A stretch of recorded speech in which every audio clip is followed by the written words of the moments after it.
This is Raphael at the Center on Disability Studies, and we are doing an oral history of the Hawaii School for the Deaf and Blind. And I am delighted today to get to talk to Colleen Hidadis and about your experience at the school. And if you could just begin by sharing what your relationship has been with the school.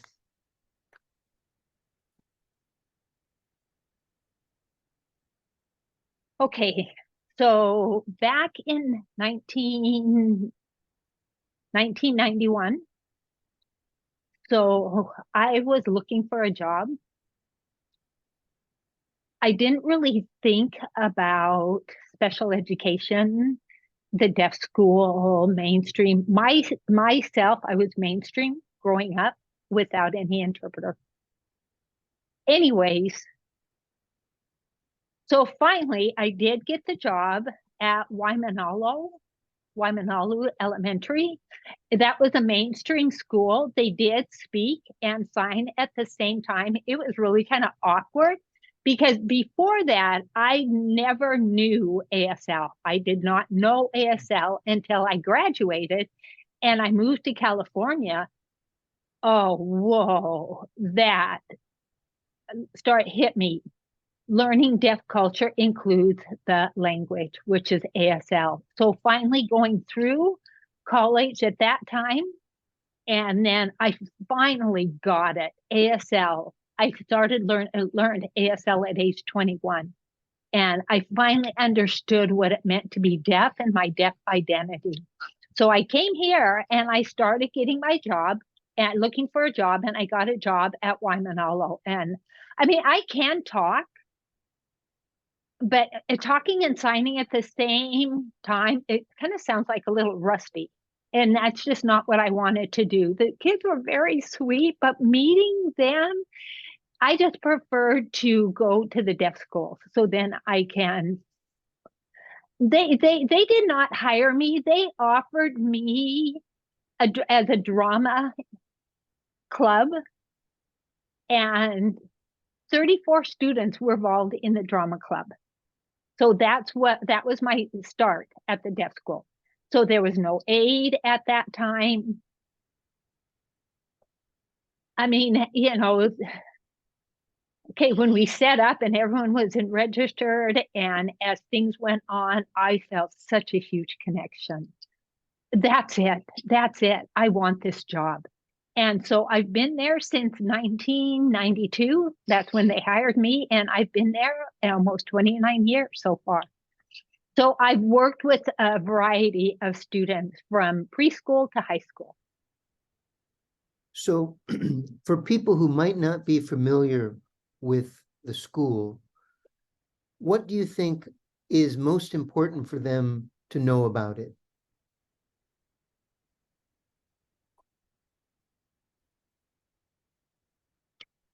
Identity. That's where we get our identity, because there's a lot of hearing families. And then I'm, as a deaf or a hard of hearing individual, don't feel the same. And so you don't know who your identity is. And it's a really eye opener. So they finally are able to understand their identity, accept it if they're deaf or if they're hard of hearing, and accept it. Their ID, they're who they are. And then the other one is the language, having that communication. There's a lot of children there are deprived of the language. They don't learn sign at home, and so they have emotional problems, behavioral problems, and so it's important to know who they are and have their language ASL. As well as, you know, when they move to other islands, you know, like international, from Philippines, from Japan or whatever, it's really tough because they learn their language and they move here, they bring their language, like Filipino language, and they're willing to learn English as well as ASL too. Wow. So we have to be very creative And we are just, a family, being able to communicate with children. And it's been very successful. So the last one would be, family events. We gather, families gather and socialize, and that is just so amazing. We get together, we go out and stuff. So I'm thinking those are three important things to know about the deaf school. So the learning identity, knowing who they are, the power of the language, and the family being together. Yeah. Yes, yes, Yeah. yes, exactly. So if you can think of, you started in 92, your first memories of the school grounds and just your experience of coming onto the school grounds, what it was like for you.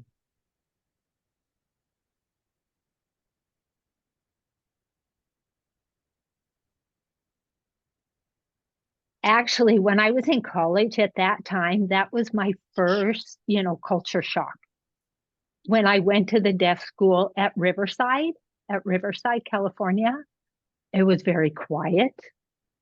All I heard was just laughing,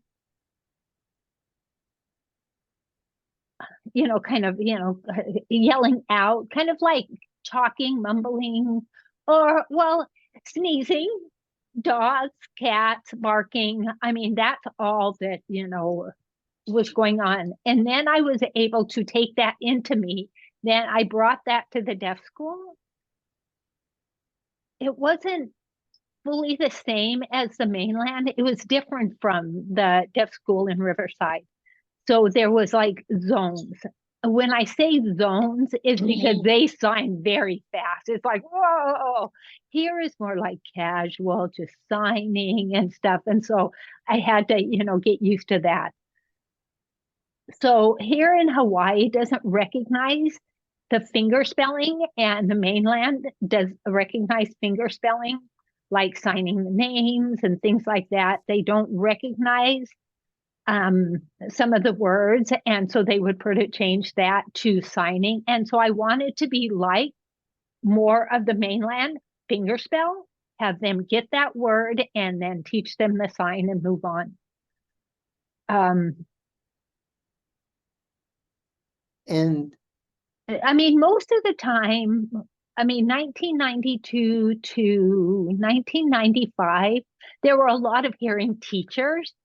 There were a lot of deaf aides. There weren't a lot of hearing. There were more hearing teachers, not a lot of deaf teachers.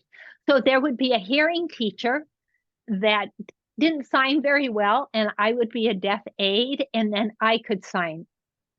Or there was a deaf teacher with a deaf aide. Wow. Talk about the growth and the development. You wouldn't miss a thing. It would just keep going. You wouldn't miss a beat. And so you kind of look for that balance. So and now, now there's deaf teachers, a total of 5, which is so wonderful. Yes. 3 of them are on the way to getting, their graduate degree in college. So we need more male role teachers because there's a lot of boys students there. And so we need more male role models there at the deaf school. do you remember some of the daily routines in the school? I'm just curious about some of the daily routines that students would do at the school.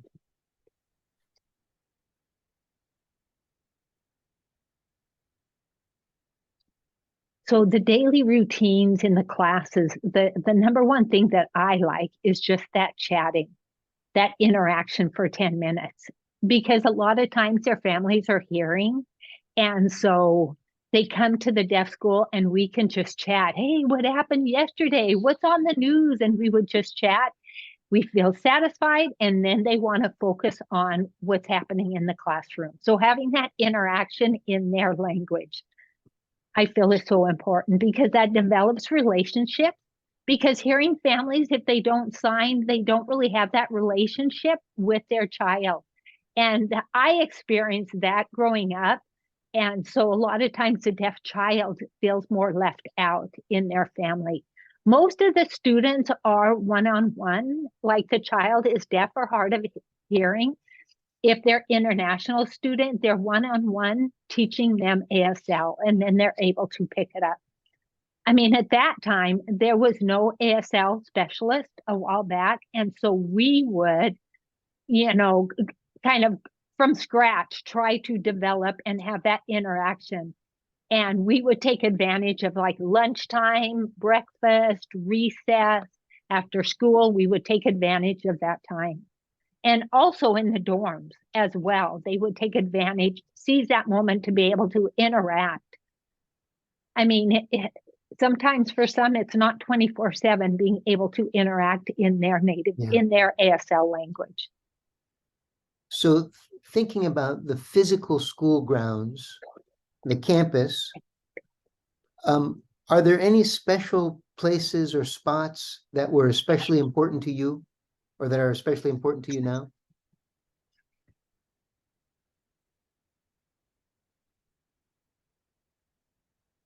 The playground. Playground. Yeah, because that's where socializing happens. Being able to play, they can chat. There's that connection there. They build relationships. So the playground's a very important spot. So there's a big tree called Monkey Tree. It's a huge tree that's on the playground. And so there's 2 play areas and then kids can sit around there and chat. And any other and then the library as well. I forgot about that. The library as well. So and so we can read aloud stories. We can read aloud stories there. The playground and Monkey Tree. And we read together.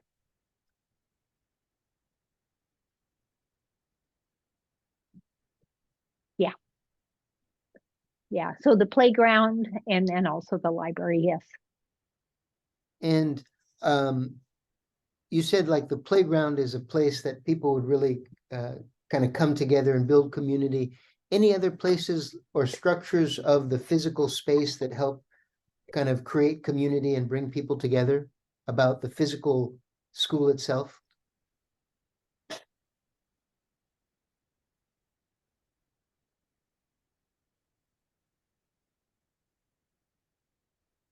So cafeteria, most of them will gather in the cafeteria, yes. Yeah. So it's a small cafeteria, and so it's not really fancy. I mean, there are tables and there is a stage. I mean, it would be nice if it was bigger than it is, but it's a small little area. And since you've been involved with the school, how has the school changed?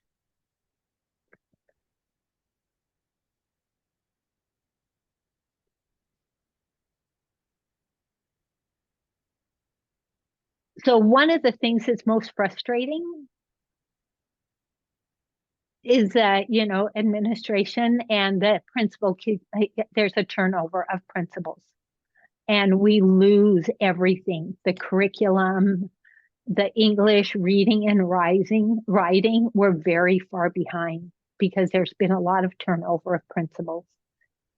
So that's one change that's been happening. Let me see.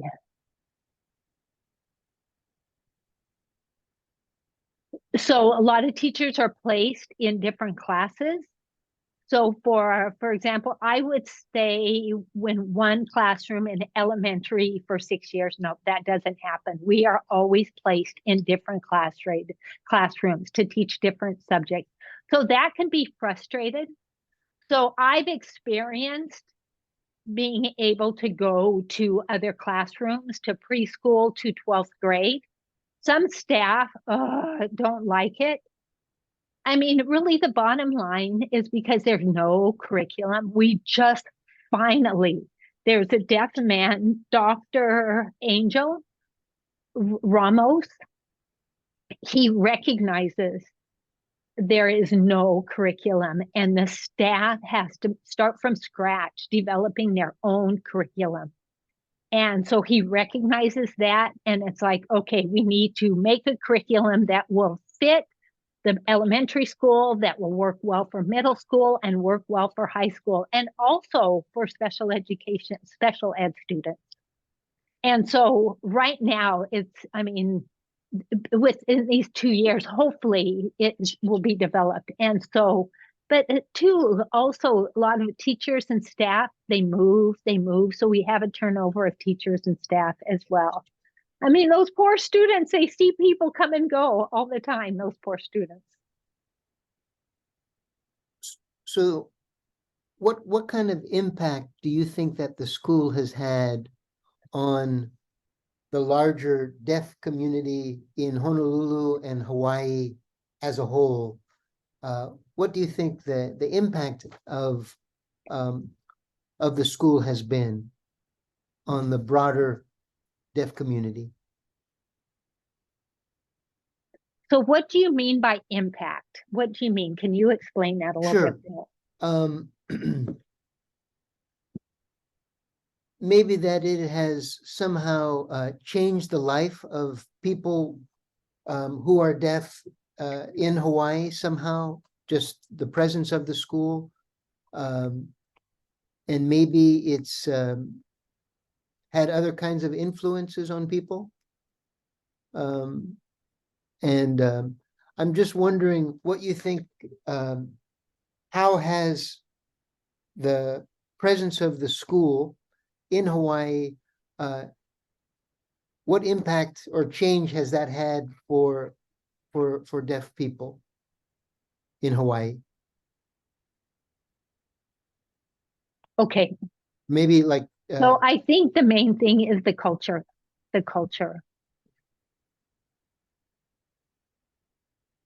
So people from the mainland move here, and so sometimes they don't understand the culture, and that's a huge impact. So they start to learn their culture. So one example, one student is deaf from Japan, moved here. And the staff had explained about facial expressions, and no, did not want to accept facial expressions. Whenever she would sign, just has a blank stare on her face, because their culture does not believe in facial expressions, and ASL has huge facial expressions. So we need to respect her, or this person. But then as she started to, pick it up, we can't twist her arm and force her to do that. So culture is a big thing. Their signs are different here in America. Like there's Hawaii signs and ASL signs, they're different. Like, for example, help. This is ASL for help. So for their culture, it's help. This is help. So I try to kind of take that and then, explain to the teachers, there's help. This means help. So, kind of have that. I don't think there's just one way. I mean, it's one way, my way only. This is how you do it and stuff. But I think it's two-way street now. If it's just, one way, then they just, okay, but they may not get it. But if it's two ways, it's a much better that way. So I think culture is very important. There's many different cultures, but culture. And so you have to have empathy on their culture. It's not about me. I'm kind of second. Your culture, bring your culture. Let's work this together. And then I'll give you what I have. You give me what you have. And then it just makes easy communication so much easier. And I feel like trust is a huge part of this as well. So that student really thrived very fast. Lots, if it was one way, you do it my way or the other, it was very hard, very hard. But if it's two ways, we come together, we work together, it makes it so much easier and they thrive. And that's something that I've seen with the children. I always think of the children first. I'm second. The things that I've experienced in the past, I do not want it to be on them. I don't want my experience to be their experience as well. I remember looking back when I was in preschool, it's like I knew a little bit of ASL and and the principal would pull me out and say, okay, fine, and like, I mean, he was just crying. I mean, one question, where's mom? I was like 3 or 4 years old. I'm like, oh, and I was just crying. The next day, where is mom? I'm just crying. And I'm thinking, what's wrong with me? So it's like, okay, so just talking and talking and talking. Where's mom? Home. Yes, that you have to I had to kind of look inside myself, analyze myself as far as what made her thrive because of my facial expression. Like, where is mom? Maybe she's thinking, oh, is something wrong with mom? But bringing my eyebrows up, where is mom? Oh, at home. That. So deaf culture is, can be a big challenge for there, especially with questions, the eyebrows go down. I mean, a 3-year-old does not necessarily understand the grammar that's on the eyebrows, but once they understand the question, bringing the eyebrows down or bringing them up, they learn so much. And so again, there's that two-way. We work together and then allowing them to thrive that way. So a lot of different cultures in the classroom coming in. Yeah. Yeah. What are some of the cultures?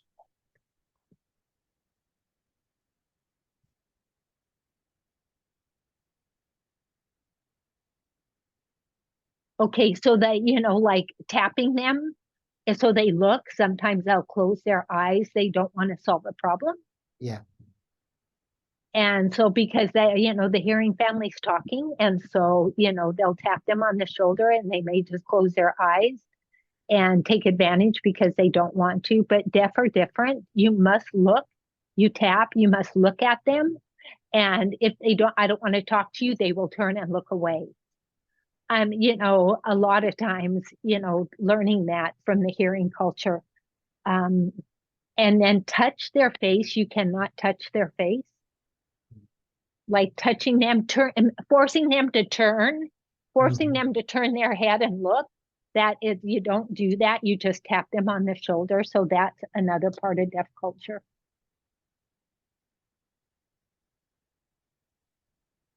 So writing on the board, when you're done writing on the board, then you turn and look. The students look at you, and then we talk. And so it's important to kind of look at them and then go ahead, and they're looking at you and then talk. So it's just important part of communication access. Like sitting down, you know how hearing people sit in rows? Yeah. And deaf can't, so they rather sit in a semicircle so they can look at each other.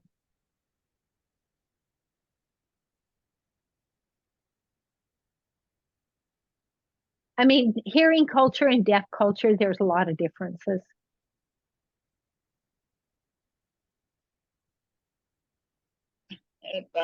I have many I could share, but getting people's attention, you'll switch the light on and off so the light blinks on and off, and then that's how you get their attention. A lot of times if you have a wood floor, you can tap your foot on the floor and that will get their attention as well because they feel that vibration. If a student has a frown look on their face, the teacher or the staff is explaining, you can't miss that when they have a frown on their face, like, huh? And so we know we need to review and we need to explain it again. Like, for example, the student doesn't know about nothing and they just but the face just shows on there. Yeah. And so then you know they don't know about, deaf culture, anything. You can kind of remind them and explain. And so finally they will raise their hand, say, hey, I don't understand.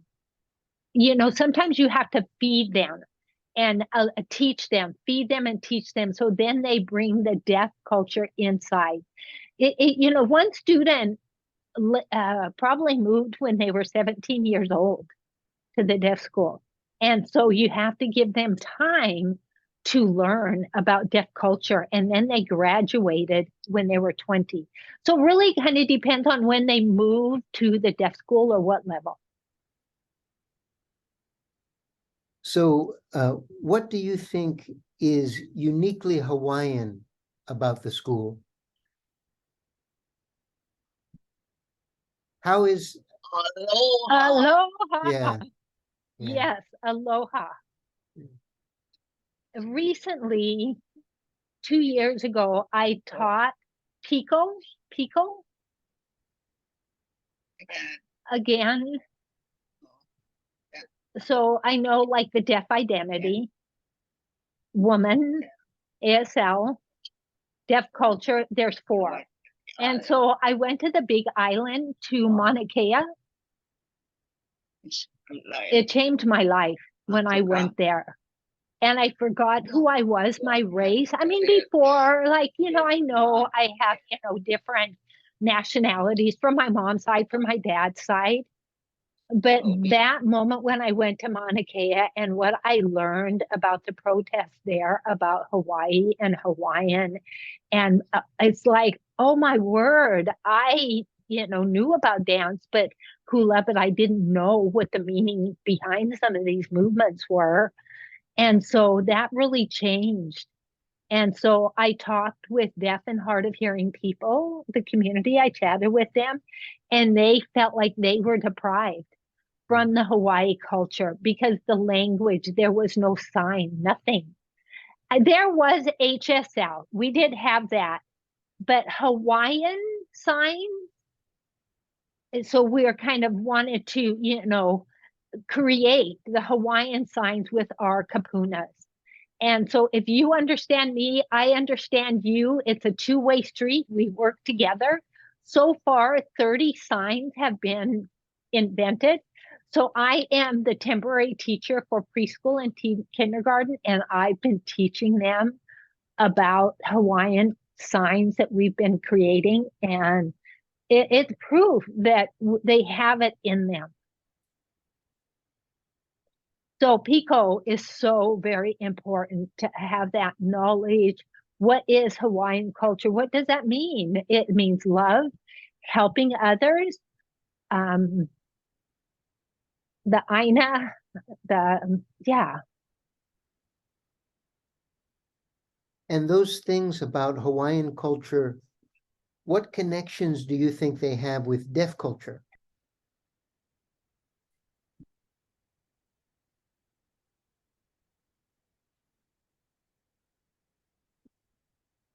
So deaf and Hawaiian, they become one culture. So we set that aside, hearing culture, and wait. So hearing culture and Hawaiian culture, it's different. It's different. Hopefully that makes sense. It's different. So we use our eyes, hearing use their ears, and eyes to see and hear. So a spoken Hawaiian language chant, they have that, but deaf chant voice we don't have. And so, but we have the sign.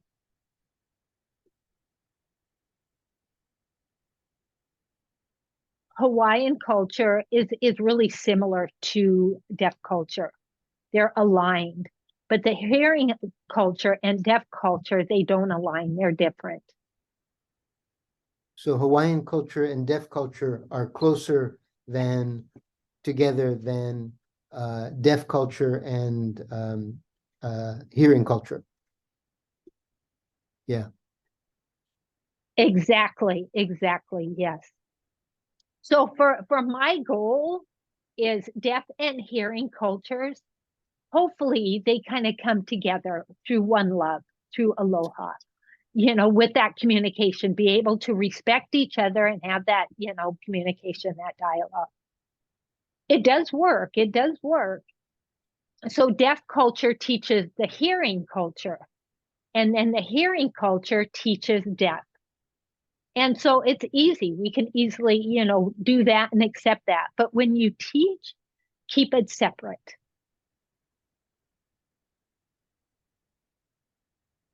Yeah, so what things will help support bringing them together? What things help support bringing deaf culture and hearing culture together?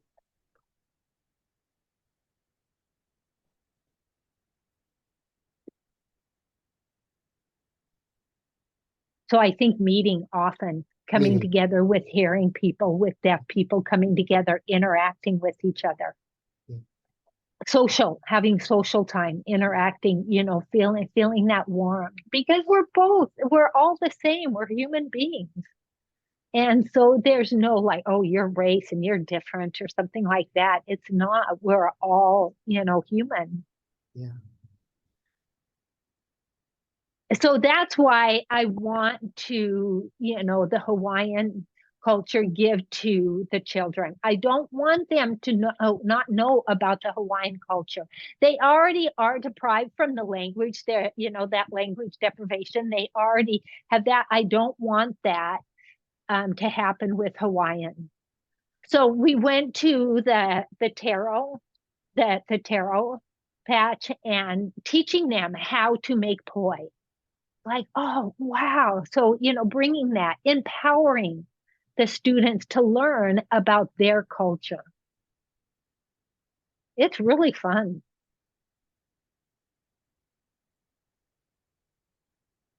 So thinking about the school I'm just curious about what you think its role has been in Hawaii's history.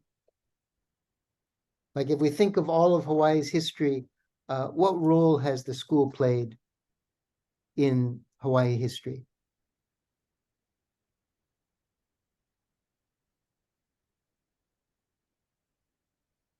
So I think teaching them about Hawaii history is very important. And they can then they will make their own blogs, their opinions, their whys, what for. And so the why is because of this, what for is because learning about Hawaiian culture, and also learning the words, the Hawaiian words, and being able to then translate it into sign. Actually, 2 years ago, I did learn little by little. I went to UH and they taught me, about mentoring.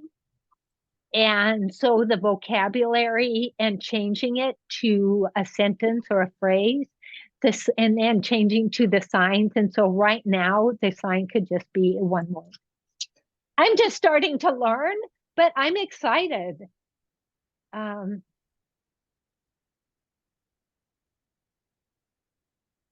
Yeah, it takes time, little by little. And also, it involves hands-on, like the hula, learning that the Hawaii word, the hearing person teaches us, we, translate it, what the Hawaiian means, and then what it means in English, and then trying to figure out the signs for that. And then it's like, okay, that's what the hula, what it means, what that dance means. And then the facial expression from like one phrase, like going to the mountain. Okay, could be. And so you can then do this. You have to do the expression, the facial expression. So that idea, to make that connection, Yeah. and the hearing will be so inspired and just get goosebumps and stuff. A lot of times you don't smile. You need to connect it to the phrase. And so these are just things that, we're trying to learn and teach them. Yeah. Now for the Hawaii School of the Deaf and Blind community, are there any traditions or customs that get passed down through the generations of students? Traditions associated with the school that get passed on to the students in different generations?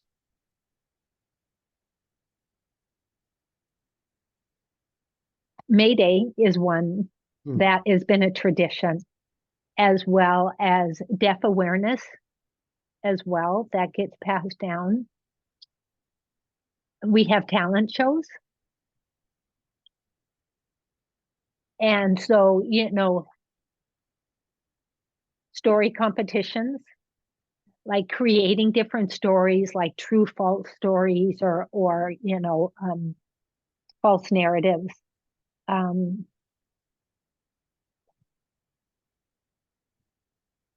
Just trying to think. Reading aloud, I've mentioned that. International culture. What's it called? Mini workshops. We do many workshops. And so we exchange these international college. SBG, we do have that as well. We teach them about good leadership. We have yearbook. And there's tutoring after school as well. And what's the May Day tradition? What's done for May Day?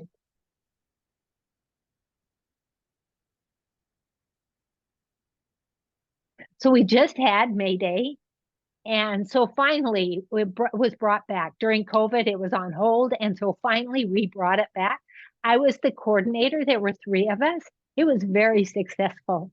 I wanted, the Royal Deaf Court to be involved with dancing, the hula, and then so the the ahaha, the HA, Akina A, if I'm saying that right. And the Queen dance alone did a solo dance.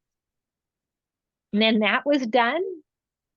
Then we would just change, and then there would be a lot of hands-on activities, teaching them how to about the boats, about the music,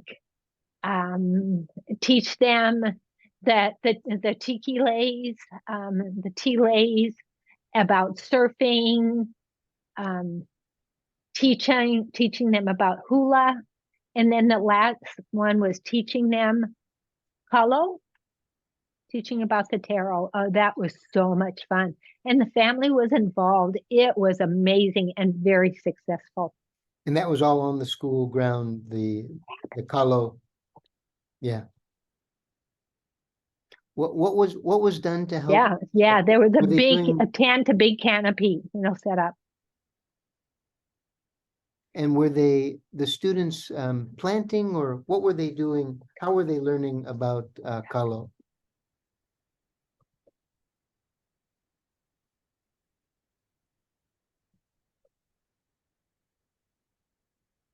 So the 3 of us, we were the Pico team.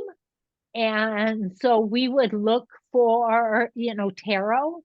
We would teach them, like there would be 8 different islands.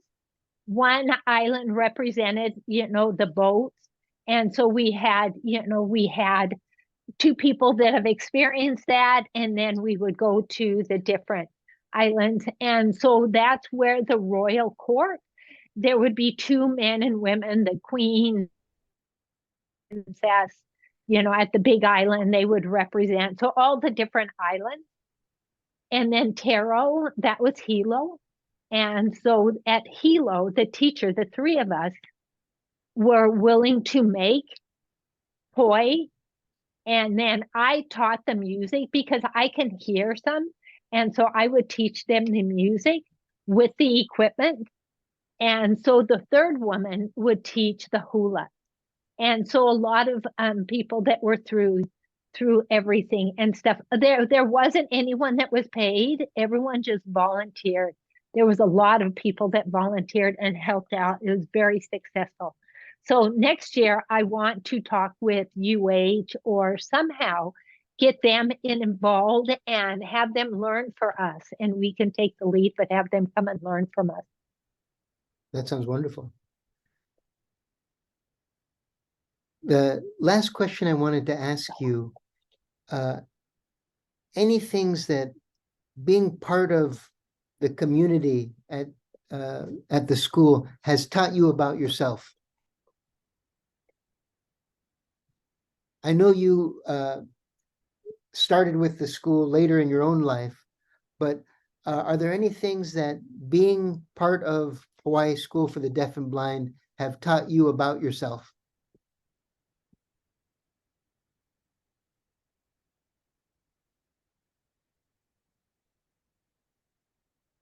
So I've just learned to be grateful, to be appreciative. So when the students graduate and I explain to them the journeys, are they going to go to work? What track are they going to do? Are they going to go to college? And, I mean, the students will come to me and be so grateful. They've graduated, they've got a degree, they've, been able to get a job, they've, been accepted into college. And for that to see their success, that gives me gratitude, satisfaction, everything I have to be able to give to them. And then when they leave and they come back and see me, a lot of time the students leave and they come back and see me and we just have a good time. I mean, I will love to chat with them and, kind of hear about their struggles, their successes, and then they share with me, then I can share that with the next generation. Unfortunately, next year would be 30 years and then I will retire. Oh, wow. And then I will move to Arizona. It's too expensive here to live. Yeah. So, So anything else you'd like to say?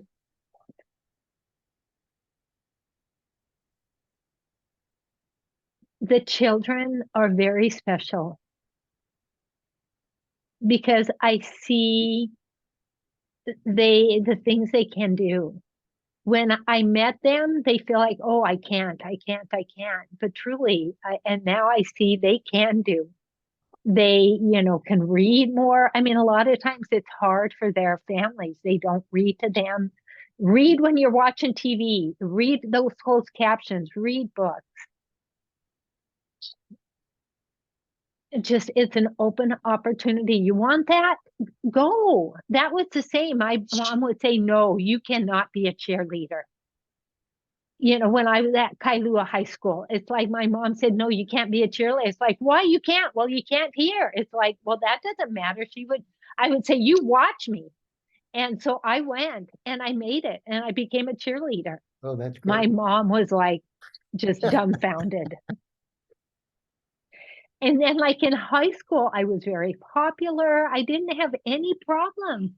So that's why I don't understand. I mean, someone, maybe would tease me because of the way I talk. I mean, I would just keep going. I would not let it bother me. And then when I was 16, I finally realized, oh, I'm deaf. No, I'm hearing. I'm hearing. But someone said, my friend said, you're deaf. You wear a hearing aid. What? No, I'm not. The hearing aid is kind of the same as glasses. Yeah. It's like, so what? I'm not. And then I left. He left, or he left, and it's like, whoa, I'm deaf. And so I had to ask my mom, am I deaf? And my mom, huh? And just looked at me and my dad, and they just put their heads down. Seriously, was I born deaf? And they said, yes, you were. And I just started crying. I told my family, I hate you. And I went in my bedroom and I closed the door, slammed the doors, and I threw my hearing aid and I cried for 2 weeks. I started to develop that shame. I was 16 and my best friend who was hearing, where's Colleen? Where's Colleen? And so finally I did go to school and I let them know that I'm deaf.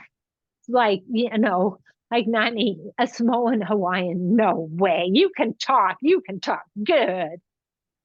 And so you want to, well, look at my hearing aid. And so I pulled over my hair and they saw my hearing aid and they were shocked. Like, really? Yeah, I'm deaf. Wow. Like, Nani just let everybody know, got the word out. And just that rumor went out. And so how I knew is during lunchtime, everyone was looking at me. Nani, did you tell everyone? No, I didn't. Kind of doubtful, but why are people looking at me? What's up? No, I didn't say anything. And then the basketball player said, you're good, right on, man. And so finally I confessed, she confessed that she told. And so then I was more embarrassed. I was more shameful. Then at that time, I was on varsity. And so they tried to get me to go try out for cheerleading again. And I couldn't because I'm deaf. So Nani was the one that, come on, you can do this. Come on, let's do this. So I signed up and I let my mom know when my mom was saying, no, you can't do it because you can't hear. I can't hear. And I made it. And that's the way that I could prove that I can do it. And so I became Miss Deaf Hawaii, Miss Deaf America, third place. And then it wasn't about me, but it's about giving to the deaf community. Like Ian Tongi, he wants to give that to the community. And so I want to share with them to let them know you can do whatever you want to do. Thank you so much. It's been a real pleasure getting to meet you and talk to you and learn a little bit more about your experience. And I'm really grateful for you sharing your ideas and experiences with the school.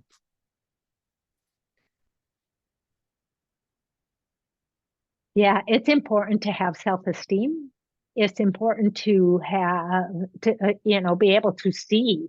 So far, there has been 3-4 years. The graduates have just their reading has gone up, and we just continue to push them. And I tell the staff, doesn't matter if people move, we need to keep going. We need to continue to show aloha and just continue to go. Some are, I'm not sure, but we just need to continue to go. We cannot stop. Even if people move, people transition, we just need to keep moving forward. Well,